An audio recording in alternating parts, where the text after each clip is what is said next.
Any final words of advice for your old captain? Wait, don't tell me. I'm being impulsive. I haven't considered all the consequences. It's too risky. Thanks for the input. But I've got to do what I think is right. I know it wasn't easy living all these years without her, Chakotay. But when I'm through, things might be better for all of us.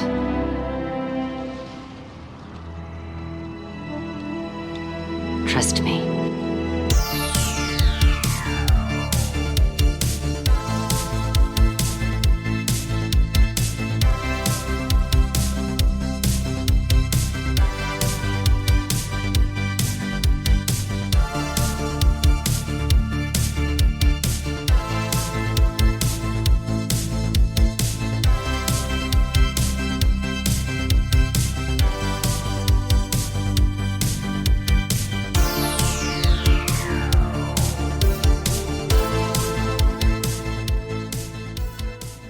Hi, everyone. Welcome to Deep Space Pride, a gay Star Trek podcast. My name is Mike. I am one of your hosts, and with me is Johnson, my co-host. Johnson, happy Wednesday. How are you doing today?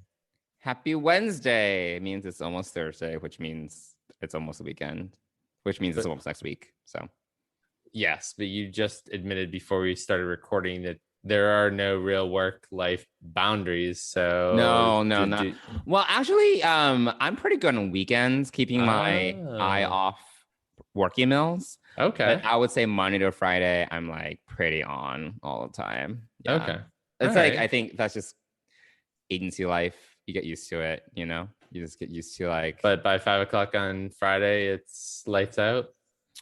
More or less. So supposedly we are starting Summer Fridays this Friday already, which is shocking to me. Shocking. Because usually most agencies, we don't start Summer Fridays until Memorial Day. Right. Yeah. So for this agency, Summer Fridays means you can sign off at 1. And I'm like, will that ever happen? Ooh. I like it rarely happens. But I think one nice thing is fewer people. Okay, so it's a two-pronged sword, double-edged blade. I'm like conflating all my like idioms. So whatever. So, this means that Friday afternoons, it frees up. Fewer people want to have meetings. Like, usually it gets a little more quiet. If you want to work, you can get more work done and then sign off a little bit earlier. Or if you can, you actually log off. But this means that now my Monday to Thursday, all the meetings are compounded because no one wants to have meetings on Fridays. So now everything else is from Monday to Thursday. Today, I had 12 meetings. My first meeting started at 9. My last meeting was at 5:30. So it was just like out of wow. Yeah. Yeah. It's like, so I'm like, will this be my life for the next 4 months? I don't know. We'll see. I mean, Monday through Thursday. I mean, yes. Well, you know how I feel about too many meetings. So, but this is remote work. It's like everything becomes a meeting because you can't just pop in and have a 5-minute chat with someone. So yeah, I mean your chatting through Zoom does not kind of fulfill that need for quick questions and things like that.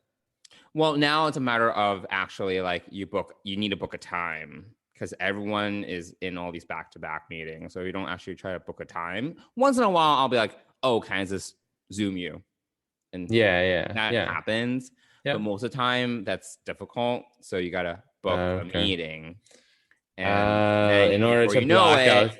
Yeah. You need to block out the time in order to basically have that chat that you could... Yeah, I gotcha. Yeah. Wow, that is quite the life. Well, if there are no meetings on Friday, that is, you can work at your own pace and kind of sign off when you want to. So that's not a bad thing. Mm-hmm. So, all right. Yeah, we'll see. We'll see how it works. But all right. That's interesting. So... Maybe I should float that idea to my company and say, hey, let's start Fridays, which for most of the people I work with would be Thursdays, but I'm Monday through Friday, but most people are Sunday through Thursday. So right. But yeah, interesting. Mm-hmm. The other idea that someone had, or that I had, or something because we had a random snow day and February 1st, I think it was, or February 15th. February 15th was President's Day. 2 weeks before that, we had a random snow day, right? I don't remember, but sure. So not an official snow day. Like it's where my bosses said, "Hey, everybody, we want you to take a snow day. Log off. Do not do work. We'll close down for the day." So the opposite thought was we should have a sun day where it's a beautiful day outside and people just be like, you know what, let's just have a sun day. That's cute. So will it happen though? It might. I mean, it actually probably should have happened like this week or last week after kind of Easter. Yeah. But a lot of people was supposedly nice, right? I didn't go outside. No, it's mostly cloudy. Oh, was it? Oh, it's okay. Yeah. Okay. Yeah. I only went out to the grocery store to pick up a few supplies to get us through until our meal plan kicks in. All right, the meal plan. The meal plan, yes. Yeah. So trying to simplify our life with a meal plan. That's right. It'll be good. But you still need to cook. Yeah, but these are like 15-minute quick meal things. So definitely not as involved. They provide everything. The only thing you need to provide are salt, pepper, and olive oil. That's it. So, I mean, 15 minutes, that's great. Done. Take it. So I'm excited about that. Yeah. Well, let me know how it goes. Yeah. I hate cooking. I hate it. I mean, I'm kind of become the same way. I mean, but last night Dennis cooked a pot roast, which was amazing. That sounds so involved. It was definitely involved in his part for sure. But it was so good.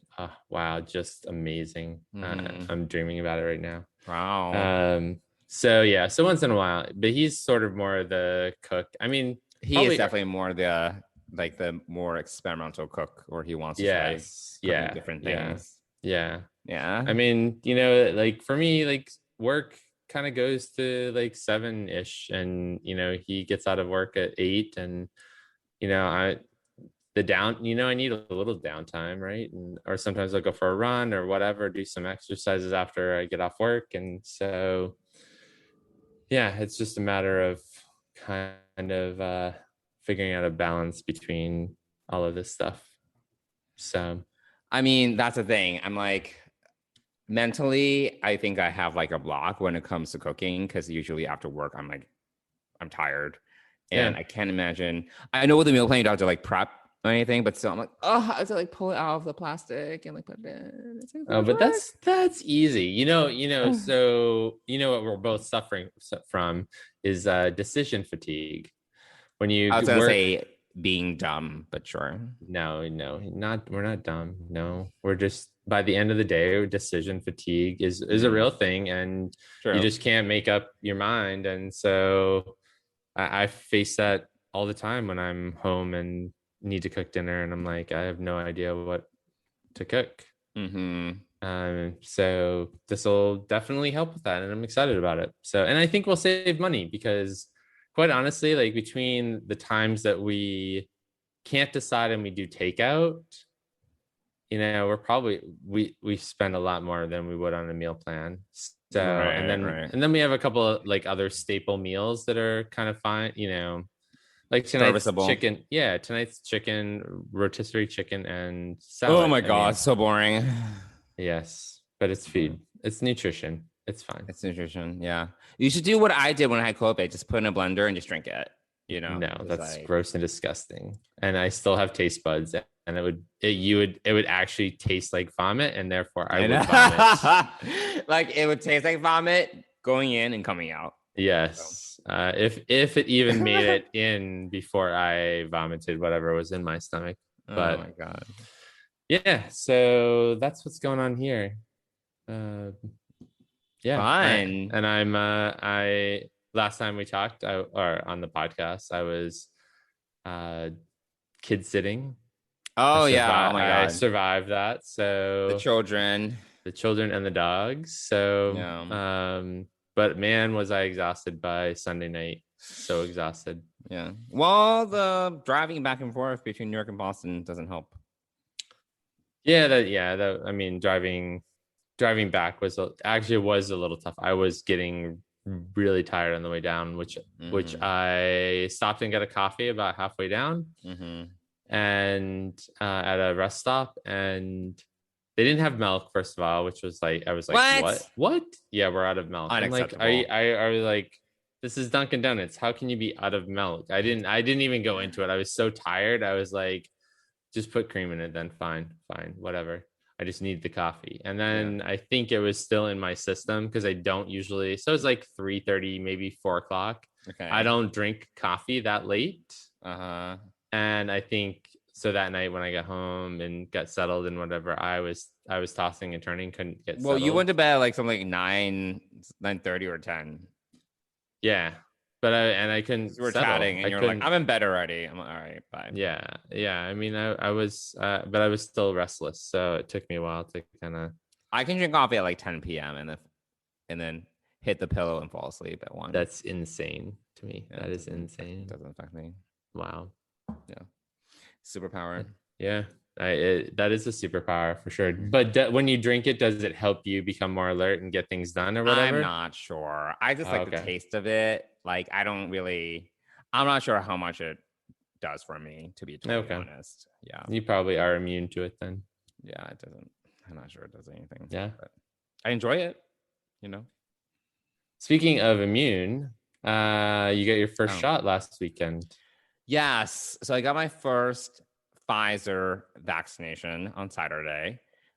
Went to the Javits Center to get my shot. For those of you that don't know what the Javits Center is, that is this huge convention center in Manhattan. That's where they have New York Comic Con, New York City Comic Con, things like that. So that is the place. Yeah. So it is very, you go in and it's this massive facility and there are soldiers everywhere. I was like, oh my God, I'm in a movie. World War Z kind of deal, or Contagion, where literally like soldiers are directing traffic.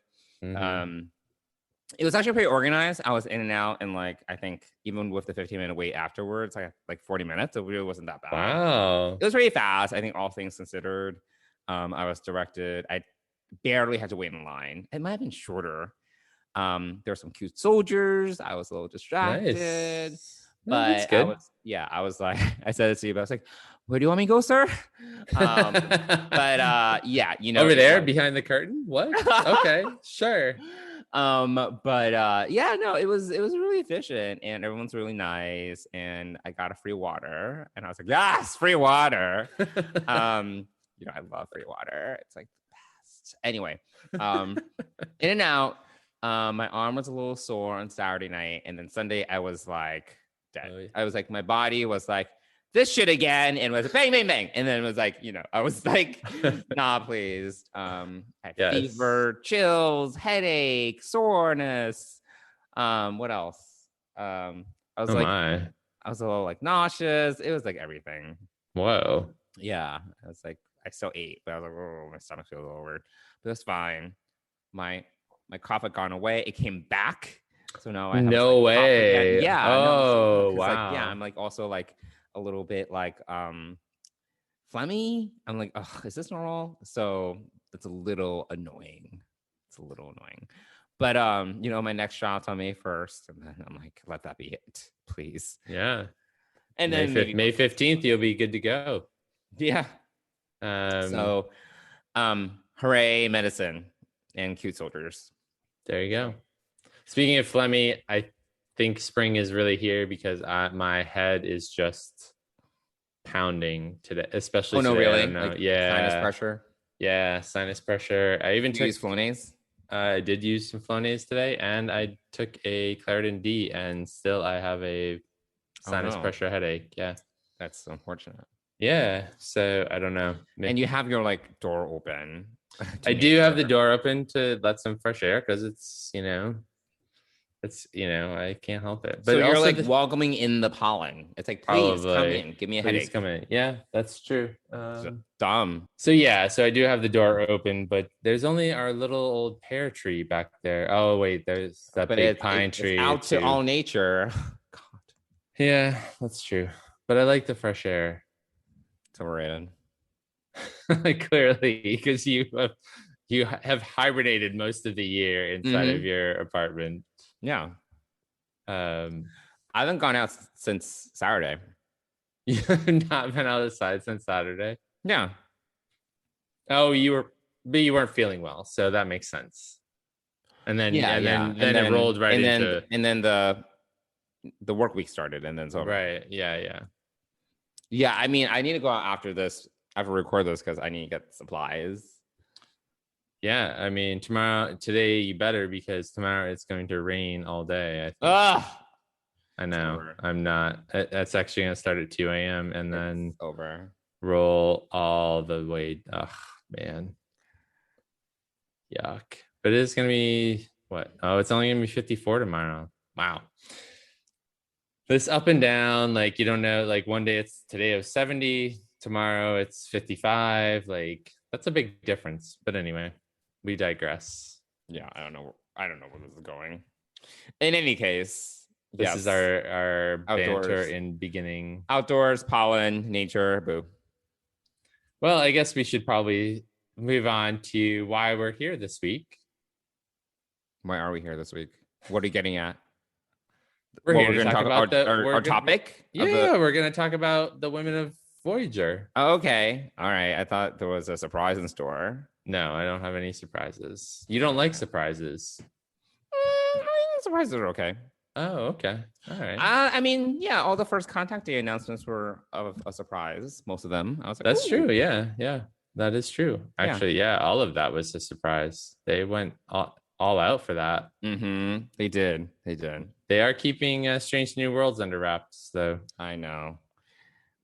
One day. But speaking of which, I started listening the Pod Directive. Star Trek: The Pod Directive is back for season 2. So yes, I saw, and the topics just seem boring, so I haven't listened to it. How is it? I'm in the middle of listening to. I started with Anson Mount, which was episode 2. Because I mean, I'm a huge Anson Mount fan, so it was fine. They were talking about other stuff other than Star Trek, which is the way the Pod Directive kind of rolls. But then I went back and listened to episode 1 because it's The Wrath of Khan, which is my favorite Star Trek movie, and so that's a little bit more interesting to hear them talk. And they have 2 guests talking about it, so. I don't know who Paul Scheer is, though. And Paul Scheer sounds so familiar. I know, doesn't it? But I have no idea who it is. And did you Google this person? I did not Google this person. Okay. But information's at your fingertips. I don't know what it is, And then also, I want to say Amy Nicholson. Yes, Amy Nicholson. Again, I don't know who that is either. So, but that one, I enjoy hearing people talk about The Wrath of Khan. So. Okay. Who are Paul Scheer and Amy Nicholson? Paul Scheer. I don't care about Amy Nicholson. Paul Scheer. He does look familiar. He was on the Veep. What? For a little bit. Let's see what else. Amy Nicholson. He was on. Oh, he was in Lower Decks. Oh, he plays Lieutenant Commander Andy Billups, not the security. I'm sorry. He's the engineer. Wait, is that correct? Oh, okay. Yes. Okay. Okay. He was. Amy Nicholson is the head film critic for the LA Weekly. She writes for other things too. Oh, interesting. So, all right. Let's see what else Paul Scheer was on. I'm like, he looks. So she's a critic, and Paul Scheer is on Lower Decks. Okay. I guess it was from his appearances on Veep that I kind of. Veep. That's what I said. What did you think I said? What did you think? What did you think I said? I thought you said beep. Beep. Get out! So I had no idea what you were talking about. Right. He was also Fresh Out the Boat. Huh. Interesting. I never really got into Fresh Out the Boat, so I watched maybe the first season. I watched like a few episodes. He's from Huntington, New York. Okay, that's out on Long Island. All right. You know what? This podcast is now about Paul Scheer. We can move on. Okay. But anyway, going back to the Pod Directive. So is it worth it? I don't know. I mean, if you need something to, if you're cleaning or whatever or doing something else, you can put it on and listen to it. It's fine. It's that kind of podcast. You don't need to like pay a ton of attention. So okay. Yeah, I was doing other things today, so that's why I was, listening to it while I was cooking breakfast, and and then just before I started my Voyager rewatch today. So in anticipation of getting back to why we're here this week, the Women of Star Trek Voyager. Yes. Namely, and we gave this away last week, even though you tried to be surreptitious about it. I did try to be surreptitious. That is correct. Yes, which was a huge fail. It was a failure. It did not work. Janeway, but not Captain. Maybe another rank, another rank, blah, blah, blah. So everybody, let's get into it for the Women of Star Trek Voyager.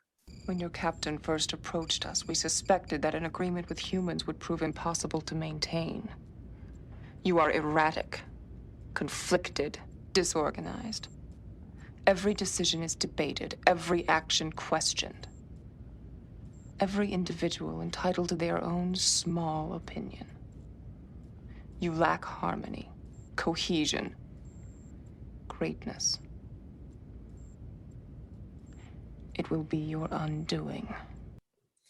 So, as we mentioned last week, we are going to talk about actually two characters, Captain Janeway and 7 of 9. And so and Cass. Are we? No, we're not talking about Cass. I was trying to pull a Nancy. We're not going to talk about Cass. Yeah. But, don't you pull a Nancy on this show. But given that Cass does appear in Scorpion parts 1 and 2, we can touch on her really quickly. We could. Sure, absolutely. Very quickly.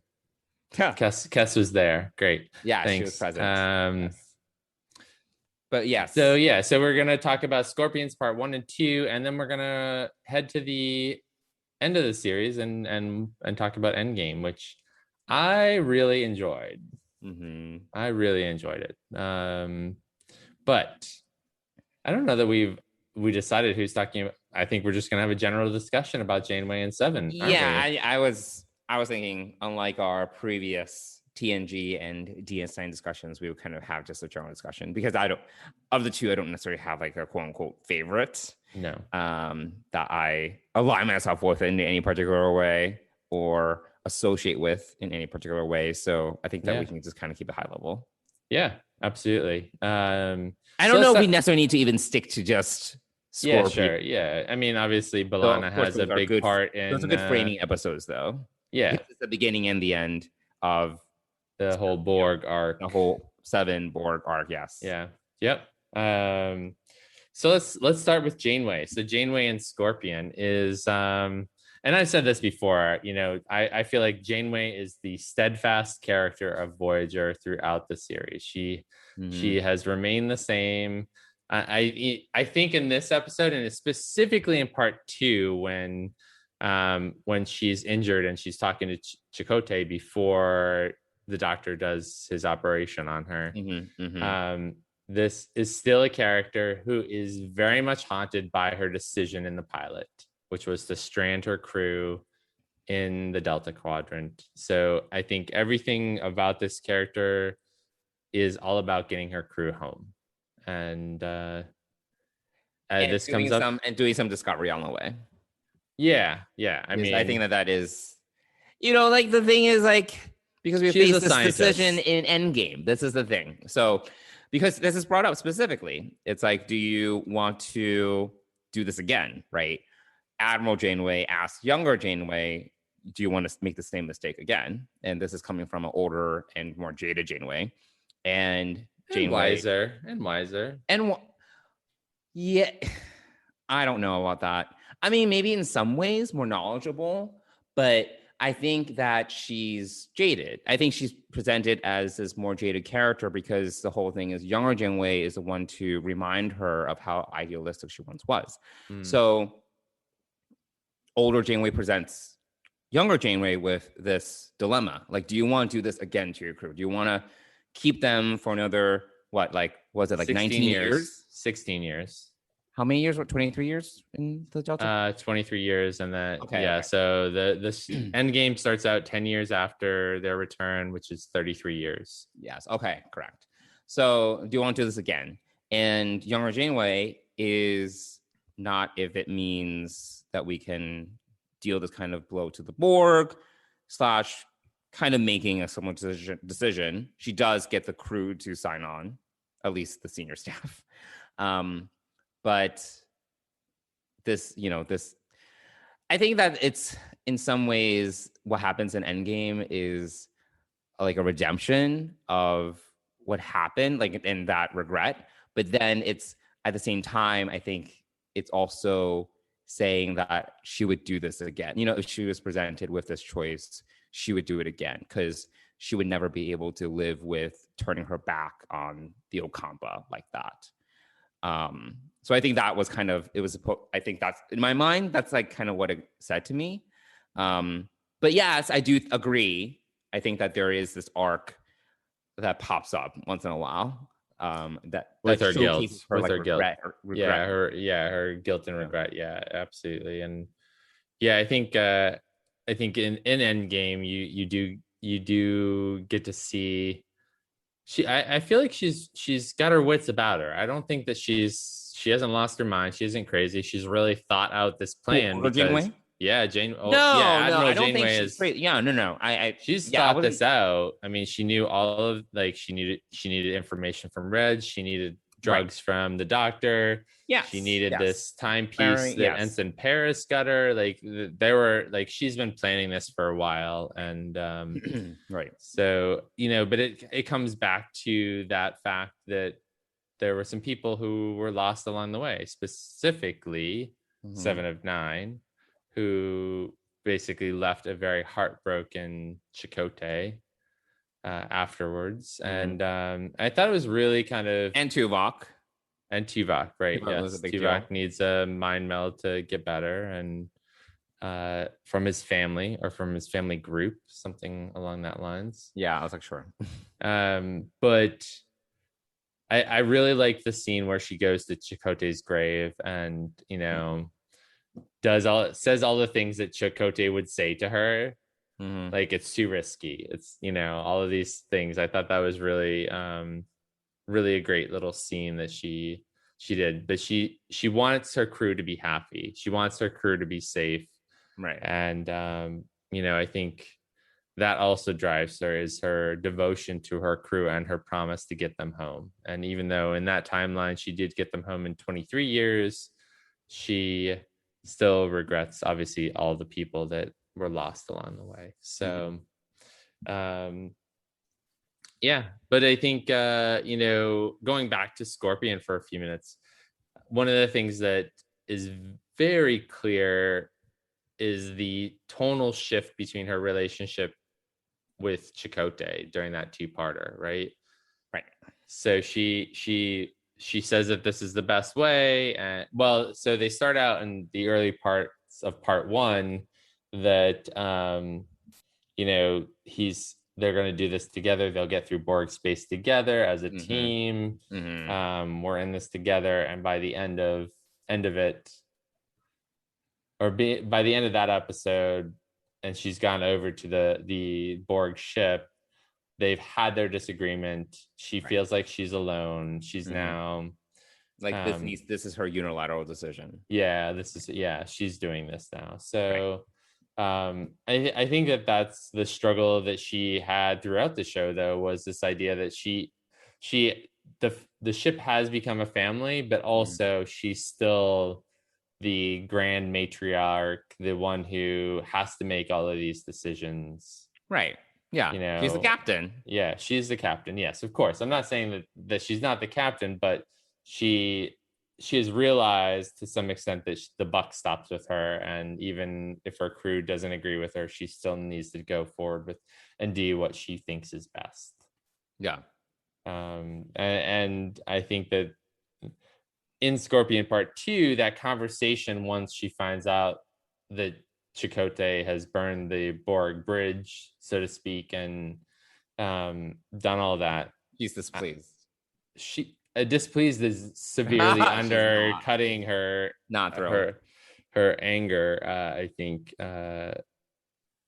And you know, these back and forth. So they've had several of these back and forths, obviously, where they disagree, and it's gotten to a point where, you know, it's become too much. And then Chakotay at that point realizes the problem is that we aren't in alignment with one another. That's the problem with the human race. Which, gosh, could we play that today? I did watch it today. And can it mean the same thing today that it did back basically the message is that we all need to be assimilated and be part of a collective, and then it'll make things easier. Well, our individuality is the problem, yes. Yeah. But I think there was hope in that too, that our individuality is important, but that we would gather and that we would come together and move in the same direction. And you know, that's still feels challenging. What is it? It's the 25th anniversary was this past year. I know. Oh my God. So this is a long time ago, you know. It's so long ago. 95, we're so old. 95 to 2002, right? So it ended almost 20 years ago.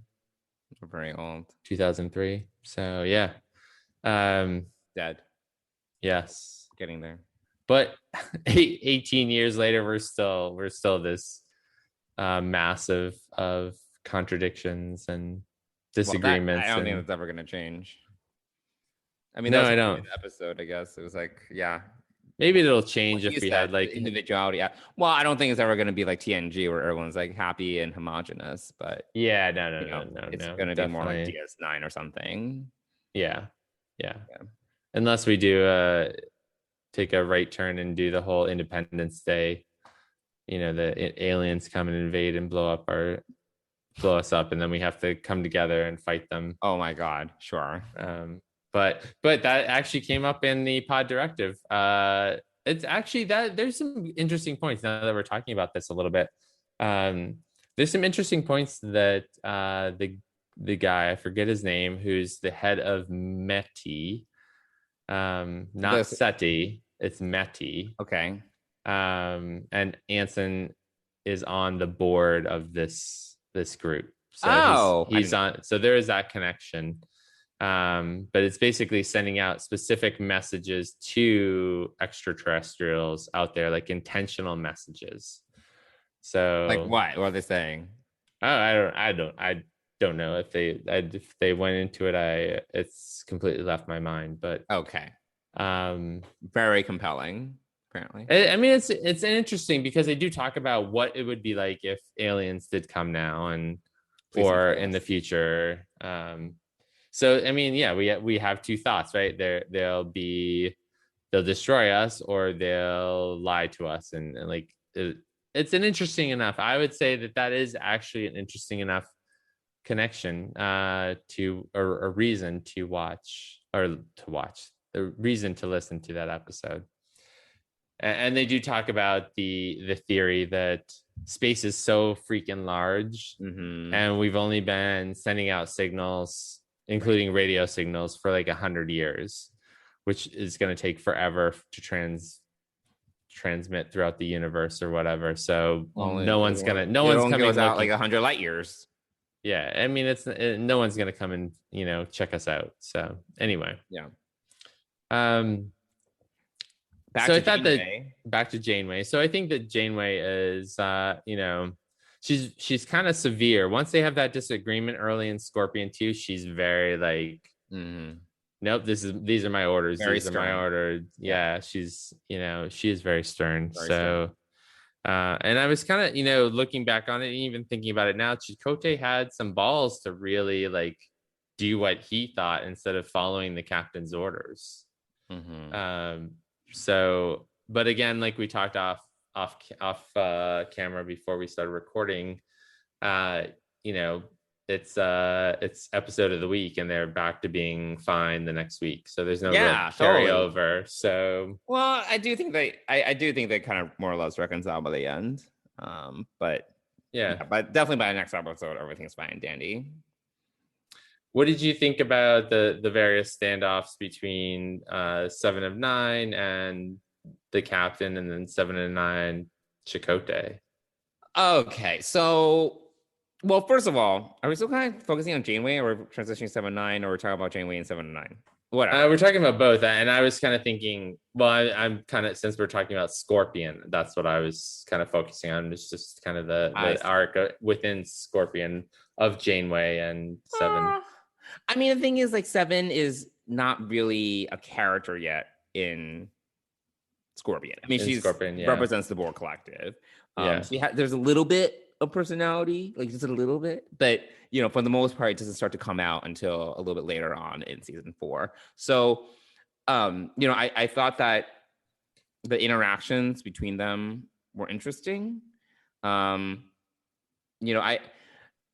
thing I do have to say about Janeway, I mentioned this on the last podcast where I was making fun of Michael Burnham, is that I do think Janeway is very cool-headed.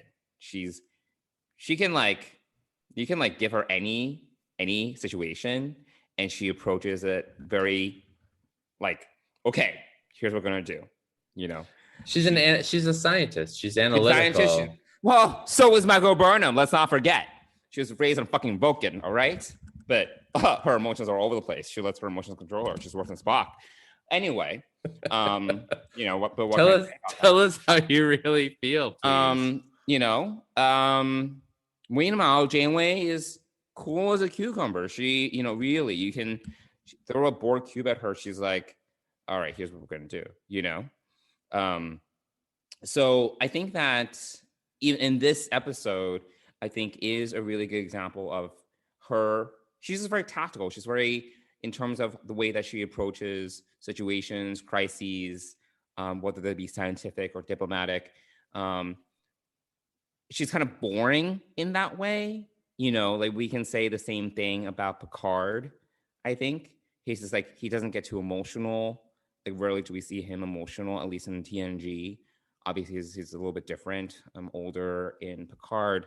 But, I think her character is written in a way where she's a steadfast.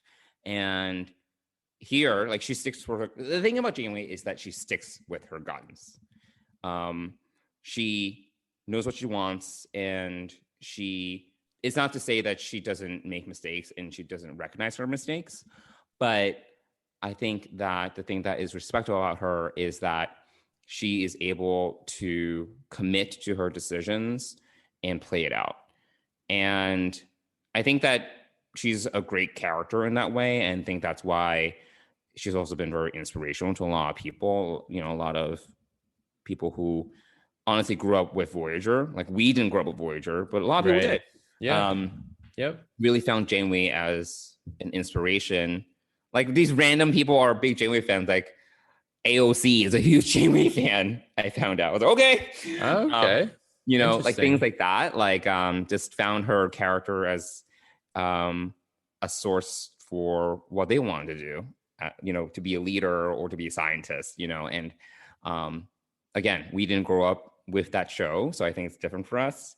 Mm-hmm. But I think that there's a lot about Janeway, even if she's a little bland. That's respectable. I will say that 7 is an excellent foil to Janeway. Especially, we see this a lot in season 4. I know this is going beyond Scorpion. Yeah. But I did my Voyager rewatch in a very short amount of time. Yeah. And I did not recall them having so much conflict. But then I watched all these episodes back to back. And it was like, 7 is seriously like ruffling Janeway's feathers like every single episode. Like, it's almost every single episode she's not obeying what Jamie wants. There was this one episode, I don't remember the name of it, but you probably saw it, where the Hirogen are hunting like a species A472, like a member of species A472. Yeah. And, a Voyager basically saves the member. I don't even know what to call it, the A472 species, whatever. Yeah. And 7 is like, why should we help this? alien.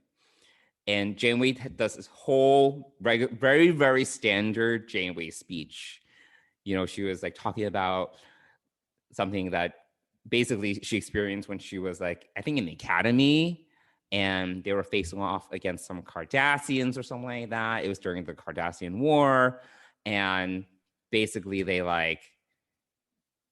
were put in a situation where they actually had to help the Cardassians. I don't remember the exact story. I might be like making it up at this point. I remember Cardassians were involved. But basically they had, you know, even though the Cardassians were the enemy, they showed mercy to the Cardassians, and it made them feel like more human, you know, in the midst of war or something like that.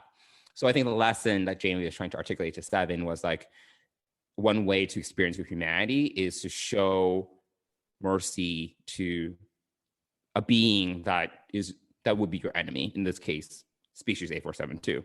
And Seven's like, fuck that. Like, she's legit just like, no, like, you know, this is dumb. Like, this makes no sense. The Hirogen are gonna come after them, this, you know, whatever, right. And we're gonna be in the crossfire. It makes no sense. And Jamie does this, you know, very stern, like, I'm ordering you to do this. And Seven's like, nope, I'm not doing it. And I think that it's very interesting, like, you know, and she's reprimanded, whatever, because eventually she does give species 8472 up to the Hirogen. But I do think that Seven was just a great foil for Janeway, and the two of them just butting heads all the time was a really great way to, I think, grow both characters. Like, because Janeway, the thing about Janeway is like, she never, you know, once in a while, like in Scorpion, she's kind of challenged a little bit. For the most part, she's really not. Like, she does what she wants. She's a captain, you know, and, you know, people carry out her orders, and usually everything's fine. Where you then have a character like Seven is like, you want me to follow your orders, but you also want me to follow my individuality. What do you want? You know? So it is very interesting. Well, and Janeway does this to herself, right? She made the decision to keep Seven. She's actually at the end of Scorpion Part 2, she says, you know, it's our responsibility now. We removed her from the collective. So, you know, I think it's almost like a child. It's almost like an adolescent for, you know, a child for Janeway. Like, this is not that, you know, Seven. Well, I mean, technically Seven was a child when she was initiated into the Borg. So, yeah, I think you're right, though. It does pose a lot of challenges to Janeway, and that creates that drama that was missing probably from the early seasons, with the exception of like Seska, or, you know, gosh, I don't even think that there was anybody else besides Seska. I'm like, is there anybody else? So eventually they did get on that bandwagon where the characters need this foil. They need this drama to be created. And it's, you know, and maybe I don't even know, you know, the whole plan, other than the unfortunate storyline that we know in order to sex up Voyager a little bit. That's why they brought Jerry Ryan on, and the whole catsuit discussion, which, you know, again, we've talked about it before, and it's just, it is what it is. And there's nothing about that history that we can change. But, you know, I think that I'm wondering whether the idea to also bring her on board was this idea to create some drama and to create some more DS9 like drama between characters, which, you know, Kira and Cisco kind of it was good represented. Drama. Yeah, I mean, it definitely changed things up a little bit, because otherwise it's pretty ho-hum, you know? Yeah. Another day on Voyager. What trouble is Ensign Kim gonna get into today? Who knows? Yeah, and speaking of Ensign Kim, I mean, it was great in Endgame. I know. Oh my god. Well, okay, yeah. Poor Ensign Kim, Scorpion. Oh man, that was unfortunate. I was like, this poor. There's that. He should have gotten a promotion after that. I mean, that's the other thing about. There's some real inconsistencies on the show that annoy me when I think about it. Like, in Endgame, they're still using the same transporter effect that they used 33 years before. I was like, why? You did the uniforms, the alternate timeline uniforms, which is totally cool, but you can't come up with a new transporter thing there's those sorts of things that just annoy the crap out of me. But also the fact is that, and I think this is a pretty popular stance, like, how can you leave Harry Kim an ensign for 7 years? You've promoted Paris twice. He got demoted once. He got demoted once. Remember the water episode?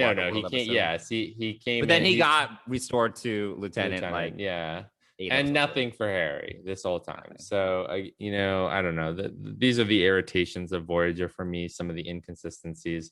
Also, I thought it was funny in Scorpion, and it stuck out to me, was that 7 of 9 knew how many torpedoes they had and everything. And I'm like, well, that number is not really fixed, because no matter how many they throw, somehow they still have plenty more to shoot the next episode. Yeah, so, no, they ignored how many shuttlecraft has Voyager had? Oh my god, they have so many shuttlecraft. It's like one gets blown up every episode. Yeah, every episode. So, all of these little inconsistencies that annoy the crap out of me as I'm watching Voyager, unfortunately. I mean, Discovery's worse, let's be honest. Yeah, well, we've talked at nauseum. I feel that's another level, though. That is another level, because at least there was Michael Okuda was part of this. We know it's 15 decks. And they could have explained we figured out a way to build 400 torpedoes, because in season 1 they were like, yeah, this is what we have, but they could have in one line to explain, we found a way to produce them. Yeah, or we're using our materials to build another shuttlecraft because we lost another shuttlecraft. Or they could have been like, we built an industrial replicator, and we figured out how to build shuttlecraft. I mean, they did build the flyer, so they maybe that's the whole point, is that they can build the flyer, they can build all these other shuttlecrafts too. So I guess that sort of answers our question from that perspective. They answered it, but in a different way. Yeah, not exactly. But I mean, come on, spend a couple $100 and come up with a new transporter effect for 33 years later. I know, it annoyed me. It annoyed me too. But anyway, let's see. So where we're going. So we were talking about 7 and throughout season 4. Yeah, I think I'm at the tail end. No, I'm at the beginning of season 6 in my rewatch, because I did watch Equinox part 1 and 2. Yeah, I think by the time season 6 rolls around, she's definitely much more integrated. She's like, yeah, but you're right. The entire season 4 is all about conflict back and forth conflict, and I didn't check, and I'm not that interested, but I wonder if it did bounce ratings up a little bit. And I mean, obviously, unlike Enterprise, which followed Voyager and only got 4 seasons, I mean, Voyager did do 7 seasons, so I imagine that 7 or 9. I think it helped. I mean, introducing 7, I think definitely helped. Yeah. And the Borg, which is always a big Star Trek draw, right? Yes, it's always so hence First Contact, Mm-hmm. So how about we jump down ahead to Endgame and kind of talk about our characters at that point in the timeline? Sure. Why don't we since we're on set talking about 7, why don't we stay focused on 7 and talk about her growth as a character and this relationship that's happening with Chakotay. Yeah. Chakotay. I can't even say his name right. Chakotay. Well, they pronounce it differently at different points. Like B'Elanna in season 1 is like Chakotay or something. I was like, what? What's this? But eventually everyone says tomato. Yeah, I guess. Yeah. Chakotay. Yeah, no, I mean, I'm definitely on the camp when I was like, I don't understand where this relationship coming from, because earlier in season 7, or is this season 6? 7 was experimenting with this holo program. Do you recall? Where I mean, vaguely they mentioned it in Endgame. So right. So I think this is early in season 7. She basically was trying to learn how to socialize and fraternize and form relationships. And it was in that episode where she found out that her cortical node was also it's a suppressant of her higher emotions or whatever. Also mentioned in Endgame. Okay. Yes. Yep. So that all happened in whatever episode was. Okay. I'm trying to remember the name of it, but it eludes me. But yes, I mean, that was the only time when there was like a little bit of like that, you know, and it was like in a fantasy, obviously. And then yeah, they really basically just stirred this up in Endgame. And I was like, all right, I guess this is something. And from what I recall, Robert Beltram and Jerry Ryan were both kind of opposed to this from an internal perspective. Oh, were they? I think I would be. I'd be like, where's this coming from? You know, vaguely remember that kind of coming up to some extent, but you know, watching it on screen, I actually didn't mind it. I thought, you know, no, I didn't mind it. I thought that they were okay. They had some chemistry, but it's like, I just felt it was kind of left field. Yeah, and since I haven't finished my rewatch, and it's been years and years and years since I've watched Voyager, I don't really have that same feeling about it. But I'm sure once I watch it, I'll be like, yeah, where is this coming from? There's been no mention of this. But I thought it was interesting, you know, in the sense of I thought they had some good chemistry. You know, it didn't feel forced. I think we've mentioned before that the actors in Voyager really are great actors because they, no matter what was going on behind the scenes, and again, it's not the paparazzi internet that we have now where you hear about kind of the drama on TV. Oh my shows. God. There was like so much drama. Like we talked about this a little bit before where, yeah, like came over hated Jerry Ryan. I was like, I don't know, hated, that's a strong word, but probably, she was jealous. Yeah. She was jealous. And you know, I said it before, I'll say it again. I really commend Kate Mulgrew. I think she's a great actress. Yeah. And I've struggled with jealousy. It's hard to hide it, you know, and she did a great job hiding it. She's really good at showing affection for Seven. And I'm like, I believe it. Yeah, I totally believe it. Like there's so much tension, you know. I'm really excited, just as a side conversation really quickly, because I did support the documentary, Voyager documentary. So I'm really excited to kind of see what kind of comes out of that. Oh, and Jennifer Lien, right, who played Cass. Yes. Apparently there's also like there were issues, you know, there were problems. Yeah. I mean, it wasn't just like, oh, let's get rid of her because Jerry Ryan's coming in. That was obviously a big part of it, but she was obviously, you know, I think it's public knowledge that she struggled with drug addiction or something like that. Yeah. Addiction, like she's been arrested quite a few times, indecent exposure. It's all on Wikipedia. But I remember even when it came out on page 6 a few years ago, I was like, what is this? What happened to Jerry? Oh, wow. Yeah. But apparently, despite what people were saying and how complimentary they were of Jennifer Lien, there were also issues on set. So I wonder how much of that is going to come out. Yeah, I mean, you know, I think obviously there was some drama that came out of the Deep Space Nine one a little bit, and you know, not a lot, but not a lot, but you know, because I think over the years, I think the Deep Space Nine crew has reconciled, right? They've kind of, you know, things have moved on. Obviously, Terry Farrell, you know, left, and she ended up marrying Adam Nimoy. So, who, you know, who's involved in these as well. So, you know, there's a tie-in. But I mean, I'm going to be excited to see what this Voyager documentary kind of brings up. I mean, and you know, the fact that I love the title of the documentary. It's going to be To the Journey, which is the toast from Endgame. Yes, which I thought was really cool. And so rewatching it on Saturday night, or watching it for the first time in a long time on Saturday night, and hearing that, I was like, ooh, that's where they got it from. Okay. But you know, I'm excited to see that. But anyway, but yes, going back to Seven in this finale, it was fine. She was fine. Yeah, I thought it was more about Janeway. Like, for sure, yeah, definitely more Janeway's journey. It was very Janeway's episode as it is Jean-Luc Picard's, like, to all good things. Yeah. Yes. Yeah. Sure. It's the captain's journey. Time travel. It, like, yeah, you know, it spanned. It brought things like full circle. Blah blah blah. Yeah. You know. Yeah. I think that it had a lot of this similar elements as All Good Things. Yeah, and I'm also interested to hear if they'll do a season 8, like what happened to the crew after they get back. That would be interesting because that's one main issue I have with Endgame, where, you know, I don't know what they could have done without adding another like 30 minutes to it, but it was a little abrupt. Like it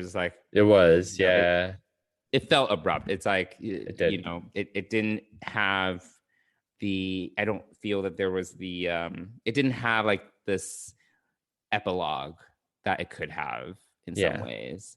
Like they reached Earth and, you know, fade to black. Yeah, exactly. Yeah, I think I definitely missed that. I was like, you know, I agree, an epilogue would have been great. I know that they did something, or I actually don't read the Voyager novels, so was there an epilogue in the novel? I mean, I don't. They've definitely carried on the story of the Voyager crew after, because the epilogue. This is why All Good Things is my favorite finale. The epilogue. Oh my god! Every time I watch that, I'm like, do I have feelings? Like, am I feeling something? Just having them all at the table playing poker. And Captain, you could have joined us a long time ago. So good. Yeah. Oh. Yeah. So no, good. That I agree. I mean, but we're next generation guys, so you know this is. Yeah, but that was like, you know, them giving them one final. I know it's like, oh, the movie's coming out in 6 months, but it's also like one final shot of them as a family together. Yeah. You know? Yeah. Exactly. Yeah. Because in Voyager, B'Elanna's like just had her baby, like, you know, she's and like the doctor's with her, and then, you know, people were just like all over the place. You know, it doesn't have that like finality in some way. Yeah, you know, and one of again, an annoying little detail, like you're in the Alpha Quadrant, you're home, like let's turn on the lights, like let's shut off red alert. We don't need to be on red alert anymore. Like bring the lights up, and like, but instead it stays in dark, and they just kind of float out and fade to black as the Voyager heads to Earth. So, yeah, you know, I have mixed feelings about it. I don't think that it necessarily served the whole crew as well as it could have.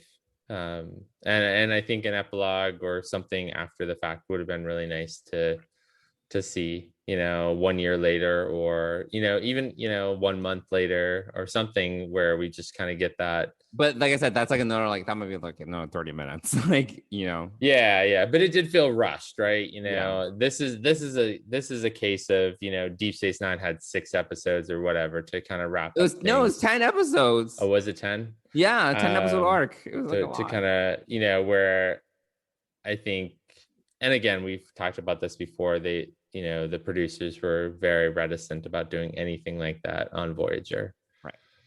Unfortunately, but it would have been cool to see it, and maybe they'll do something like that in the Voyager documentary. I think that would be great, just to see what like some sort of epilogue. Some sort of epilogue, like a month later or a year later, like the first anniversary of them returning. I think, you know, and as we kind of rewrite the finale for people, but it would have been a nice bookend to this episode, because they did 10 years after the return of Voyager. They could have done another like 10-minute or whatever, 30-minute, like you said, just 1 year later, you know, just something to kind of bookend that episode with the start of that episode. I think that would have been really nice to do. Definitely not 10. I wouldn't say do it 10 years down the line. That would not be.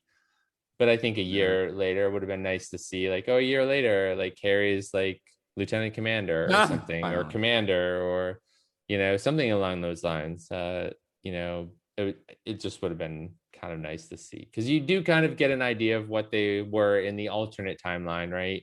But you don't get any idea of what they were in the real timeline. Right. Maybe we'll get something on Picard. Who knows? That's possible. Yeah, it could be. I mean, with Jerry Ryan, certainly, being a part of that would be great to kind of learn. And also, like, I think that would be a great another, Picard novel. I'm fine with taking some of that and putting it into a novel form. I guess it's fine. I do like that expanded universe type thing going on where you can kind of fill it in if you want to, or but anyway, Janeway looks great as a 33-year-old woman. I'm like, how old is she now? I was like, well, no, I mean, it's not Kate Mulgrew. No, I know what you are saying. Oh, okay. Like older Admiral Janeway. Admiral Janeway looks great. Admiral Janeway looks great. Meanwhile, Harry and Tom look like shit. Yeah. They look so bad. I'm like, oh my God, did you guys apply like extra age makeup to them? And they both have like terrible hair. Like Tom is like balding, very bald. Harry's looks haggard. Like I'm just he does look haggard. I agree. Yep. Yeah, I mean, you can just and then they mentioned freshen up a little bit. Yeah, like Harry mentions, I want to see your mom. Sabrina is Naomi Wildman's daughter. Yes, or correct. It would have been nice to see. Yeah, you never see her. The girl just wanders off, and then just it's like that little moment. So we've talked about this before, and I've said that 1,000 times this episode, but they really could have built out this crew in a way that was very much like Deep Space Nine and had a more family feel beyond the command crew, like some interactions that would, because of, and that we talked about that, remember at that episode that the mysterious crewman who dies and sends the doctor crazy because he can save her. We could have had so many more moments like that in Voyager. But I dig Admiral Janeway. She's a formidable presence. Yeah, she's like more badass. She's a little more badass than she like. Well, I think it's also given her mission. She kind of like just doesn't give a shit. She's just like whatever. Like I just need to get back to 23, 60, whenever they are in. I don't remember. Well, Chakotay died in 2394, so I'm trying. I don't know the math, but I wonder what year that the beginning of that episode is set in. I don't remember the year. Wait, how many years has it been? 33 years? 33 years, yeah. From the launch of Voyager, right? Oh. So it's 16 beyond the end of 16 years beyond, or no, 26 years beyond the end of season 7. I think 2370 something. Is that correct? 2370. So it's 70 something. So maybe he died just a few years before then. I don't know. They didn't reach 2400 yet. No, that's Picard. So right. Yeah. But no, I do like Admiral Janeway as well because she just like goes for it. I like the interactions that she has with younger Janeway, and like I said earlier in the episode, I think that it is a good emotional bookend to her character because, again, she's faced with the same decision, and she basically is saying that she would make the same decision if it means saving lives, but she gets a girl home. So there it is. So overall, I think Janeway is she's a good character. She has her blah moments where she gets on a soapbox and has her little diatribe, but I think otherwise, I think that she's a great captain. She's someone that you would look up to and respect, and clearly people do. She was competent. She's very competent. Yeah, and she's a little boring. She's a little bit probably too consistent, right? But maybe as a leader, that's okay. That's not the worst thing. Yeah, she's steady. I mean, you kind of want that from someone who's kind of leading you through a situation like that. So, it makes a lot of sense. But I think it may not make for the most complex, layered, and great character, but this is one thing that I think someone. But they didn't really do that with Picard either, So she's kind of the female Picard. I mean, right? Yeah. Like Picard was kind of steady throughout his 7 seasons. So yeah. I think it makes perfect sense to have this example. Like we look up to Picard, a lot of people, especially a lot of young women, look up to Janeway, and I think that's great. Yeah, I was reading this blog about Lower Decks, and different show, obviously, but one of the things that struck me about this blog, and it was talking about one particular episode of Lower Decks, but they were like, as like silly as all these characters are, one thing that you really have to admire about basically anyone that's in Starfleet is that they're all very, very competent. And I'm like, that's true. They are all very competent. Like, you have basically everyone knows how to do everything. Like Janeway knows Janeway knows everything. She knows how to fix fix the warp drive. She goes back and forth with B'Elanna, especially in season 1 when she and B'Elanna have more interaction, where they're trying to fix theoretical problems when it comes to warp and things like that, because they're stuck in a black hole or something. I don't remember this episode. I do not. But she knows science, she knows diplomacy. She's just super duper competent, and it maybe makes for a little boring of a character, but it's wow, this character knows how to do things. And you would totally. Given her style of leadership and how competent she is, I think putting her in charge of an Intrepid class starship is kind of. I was thinking about this during Endgame. I'm like, and also thinking about what our conversation would be like. I mean, she's steady. She's a great captain. Why did she get an Intrepid class starship when she should be, you kind of want to see her on the Starfleet's full of too many competent people. Yeah, I guess so. So I don't know. That came up when I was watching it as well. Just thinking about, she should really be the captain on maybe not the flagship, but on a bigger ship that can do more. But creating a new ship class and everything was part of the whole plan for this smaller crew, which anyway, I admire Janeway. I think she's, and seeing her decisions through these 2 episodes, if I just watch these 2 episodes, I would like her and believe that she's a pretty competent and strong leader. And I think it's a great example for a lot of people, especially young women and girls. So it's great to have her in that kind of captain's forum of. Though no, Chakotay, she does not do good imitations. I'm sorry. I know. I was thinking that. I actually rewound that and listened again, and I was like, I skipped it because I'm like, I can't deal. Yeah, no, I went back and I was like, when he said that, he was like, "You do a great you make Picard. a good Picard. I'm gonna get the fuck out of here, Chakotay. Get out of here." Yeah, I agree. Yeah, I agree. That was not a good Picard at all. But she, I did pay attention. She just read it like she was reading someone else's words. Like you would change your voice a little bit. You would kind of give some different inflections because it's someone else's words, but you don't sound like Picard. I'm sorry. No. You didn't do a British accent or a French accent. So stupid. No. Wearing your Shakespeare hat. Read some Picard. Yeah, exactly. Go make some wine, whatever. Yeah. So get out. So yeah.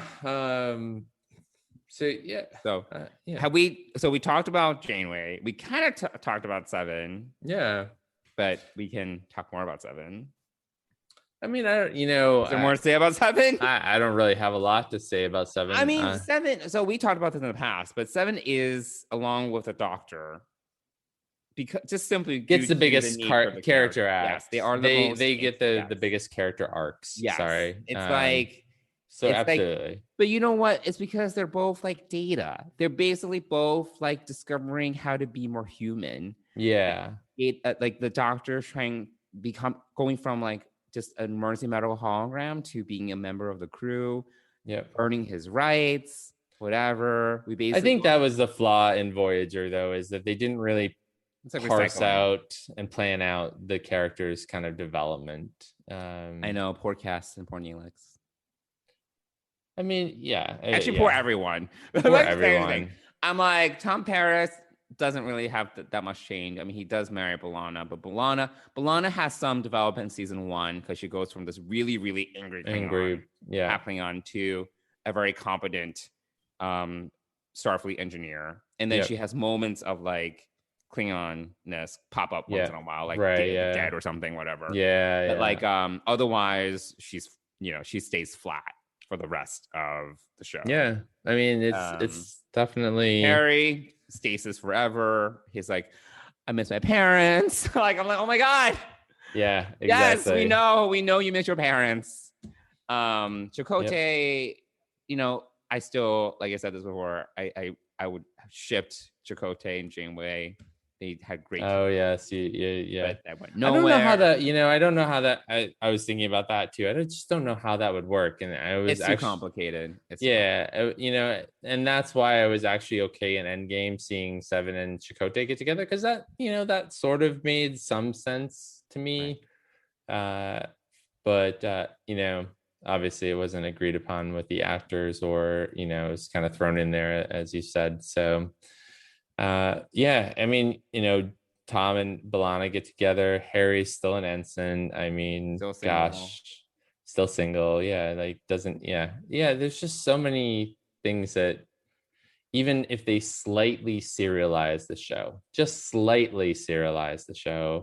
I think it could have been better. But again, it wasn't. It was in late 90s, early 2000s. I would say, that wasn't what TV. Enterprise was not the best, but Enterprise tried to tread that line a little bit more, where it was like slightly serialized.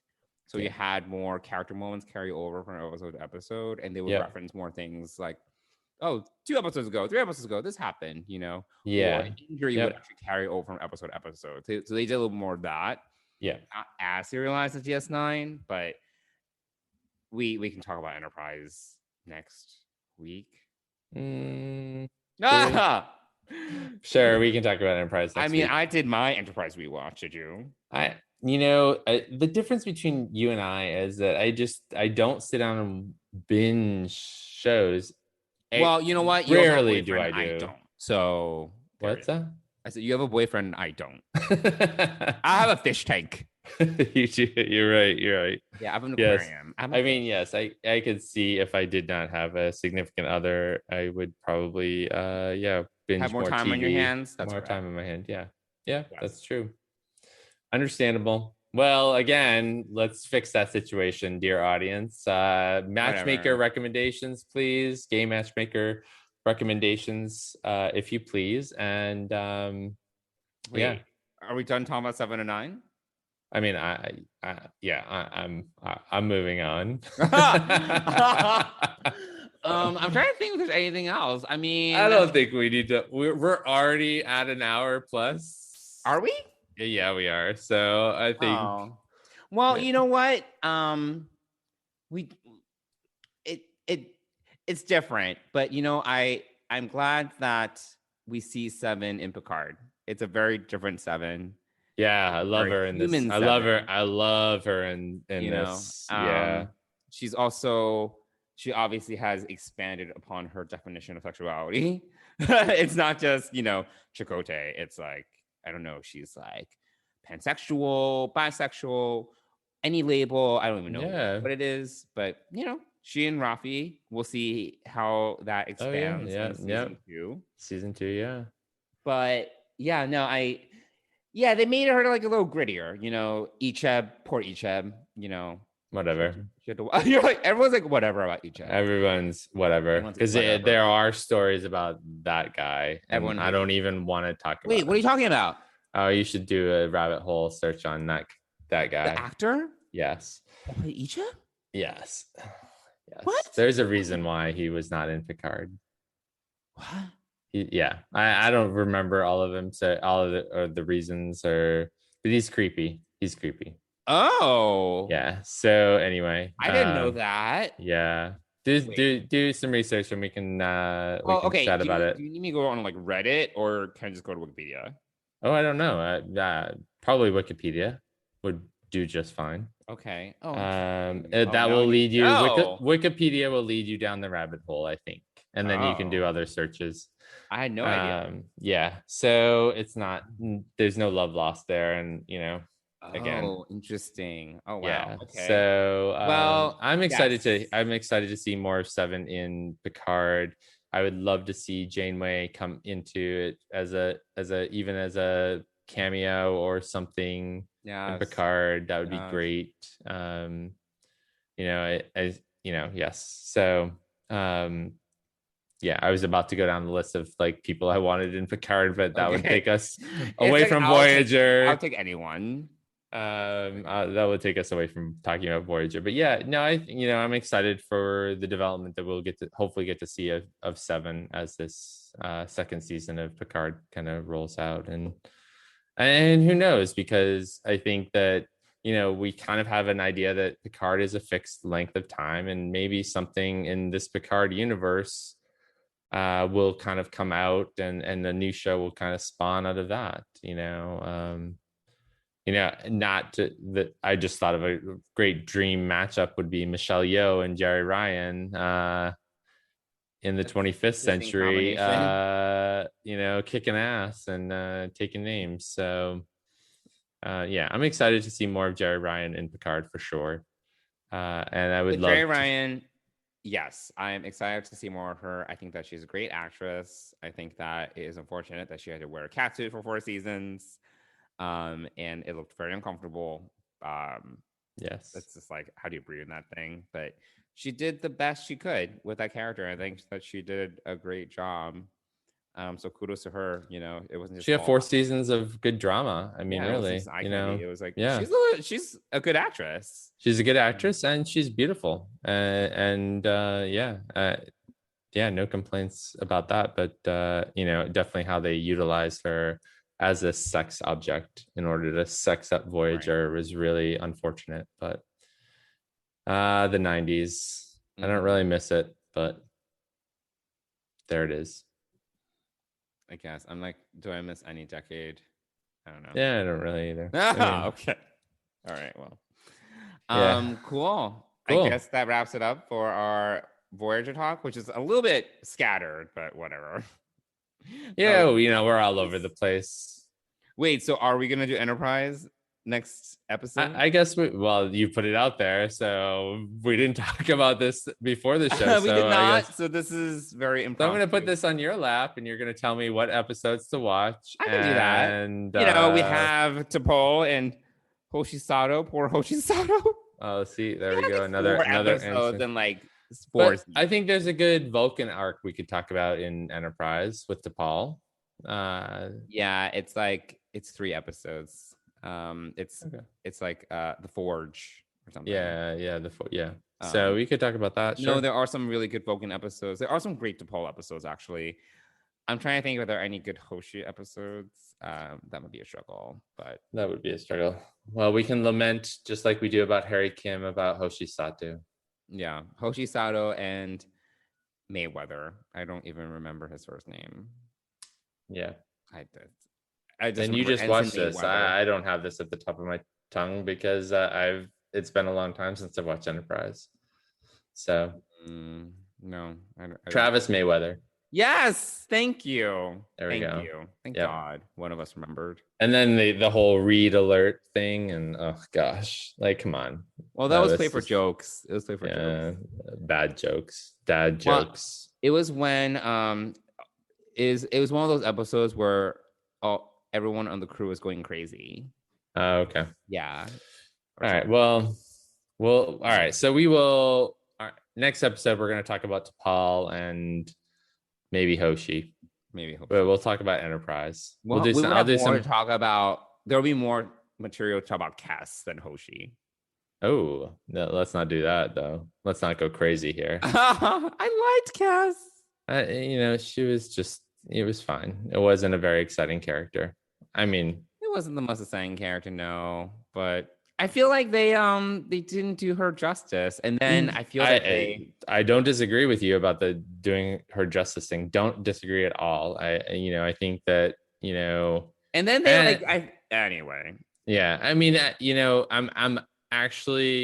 I'm hoping that there's at least a little bit about the Voyager documentary that kind of delves into these things just a little bit, like touches on them, because I think doing a Voyager documentary without touching on these things would be a disservice. I think that, yes, we need to talk about how the producers treated the cast, what the cast thought about some of the decisions about their character. It doesn't take away from the fact that they are family to one another and stay in touch and whatnot. Maybe not Jerry and Kate, I don't know how far they're gonna go with it. Because they have to, if it's a legit documentary, they have to talk about the friction on the set between Kate and absolutely. I hope so. And the fact that it was almost 20 years ago that the show ended. I think that hopefully after 20 years, people can talk about it without the emotional attachment to it and just kind of like admit their wrongdoing. And maybe Kate has said, I wasn't the greatest person to Jerry when she first came on. Maybe she's done that before. I don't know. But, I think things like that, or maybe, we weren't as supportive of Jennifer as we could have been, so I think that I hope that they do kind of get into some of that stuff. And I'm confident that the producers, it's the same producers of the Deep Space Nine one. It did become the most funded, highest funded documentary in the history of Kickstarter or Indiegogo or whatever it was. They blew past all their levels. Yeah. They had to create new ones. They created 10 levels and then some. And I'm excited for it. I'm excited to see that. I obviously want to give them time, and probably, now that we're talking about this, I think seeing it come out in about 2 years when it's 20 years after the end of Voyager kind of makes sense. So or maybe it's a year and a half at this point, but anyway, it sort of makes sense. So hopefully they get into kind of some of that and really talk openly and honestly about that. So, but we'll see. Anyway, so next week we'll talk about T'Pol and maybe Hoshi in Enterprise. We have to talk about Hoshi a little bit. Yeah, okay. So the homework is on you to assign my... Yes, I will give you homework. Because it has been a long time since I've watched that. That's fine. All right. Let's move on to one final shout out before we say goodbye this week, and that's to our sponsors, Fansets. Yeah, Fansets. And we love Fansets. Well, I love Fansets. I know you're not a pin collector, and I have my pin collection, a small pin collection, but they do have some really nice pins for Janeway and Seven. So I'm going to tell you a little bit about them. First of all, they do have an Admiral Janeway pin, which I'm kind of digging. But they do have Janeway with coffee. They have a Women of Trek Captain Janeway from Series 1 with a glitter background. And they also have her as Queen Arachnia. So they actually have 2 versions of Janeway. Queen Arachnia. Yes, Captain Proton. Yeah. And then they still have the 50th anniversary Captain's Master set. So you could get Janeway as part of that as well. And it is $175. Oh my God. It does come in its own frame with its own background and everything. And you do get 10% off if you use DS Pride as your promo code. All caps. All caps. Mm-hmm. So, and then for 7, they do have a Picard 7, which I'm excited about. They do have a Women of Trek 7 of 9 from Series 2. And then they do have 2 versions of 7 of 9 Microcrew. One I would say is season 4. And one is more like season 7. Is it just different variations of her cat suit? It's different. Obviously the cat suit is from season 4, the silver one. that she wore. But the artwork on the faces is different. So same thing with Janeway. So I think they did an early set of pins, and then they came back and did some more detailed versions that look a little bit different. So I'm digging the Voyager, the 7 to 9 version 2 one. Also the Picard one is great in her outfit, which is kind of like Lara Croft.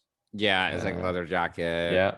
Yeah, I'm digging that. So, and I'm digging the Admiral Janeway one. So we want to give a huge shout out to you, Fansets, for supporting our podcast and the entire Trek Geeks podcast network. Thanks, Fansets. Thank you, Fansets. All right. So as we kind of come to the end, how would our valiant listeners who have been with us through these hour-plus long trips of us just talking about Star Trek and going off on these so many tangents. We are definitely a tangent podcast for sure. Yeah, I'm like, where's the agenda? Stick to the agenda. We did not have an agenda for this one. We had one for... It was like, talk about Janeway, talk about Seven. Yeah, this was the least planned episode we've done ever. It did feel a little bit more scoured than usual, but it's fine. We're here for you. Okay, so if you want to reach us, you can email us at deepspacepride@gmail.com, or you can message us on Twitter and Instagram. And our handles there are at Deep Space Pride. All right. Well, we look forward to talking about Enterprise. Maybe you look forward to it more than I do, but I mean, it's fine. It's just like, we might as well kind of just wrap this up. Yeah. Did you want to do more? I don't think we need to talk about Discovery. No. We've done a lot of Discovery talk. So no, we'll wrap up the Women of Trek with Enterprise next week, and then we'll come up with some other TBD. Yeah, maybe Prodigy will surprise us and launch. Oh, okay. I'm kidding. It won't. It won't do that. But anyway, maybe we should do a movie. Sure. Anyway, we'll talk about it. Anyway, next week we'll talk about the Women of Enterprise on Deep Space Pride. And we thank you all for listening in and dealing with our very tangential episode this week. So have a great week, everybody, and we'll see you again next week. Bye.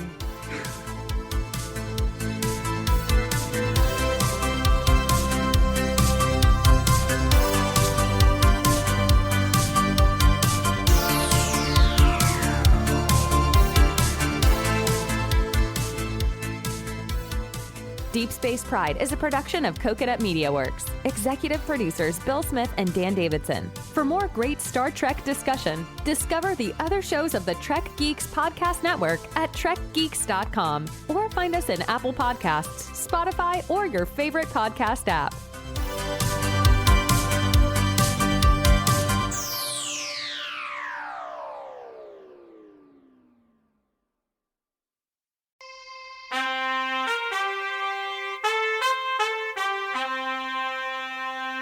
Coconut.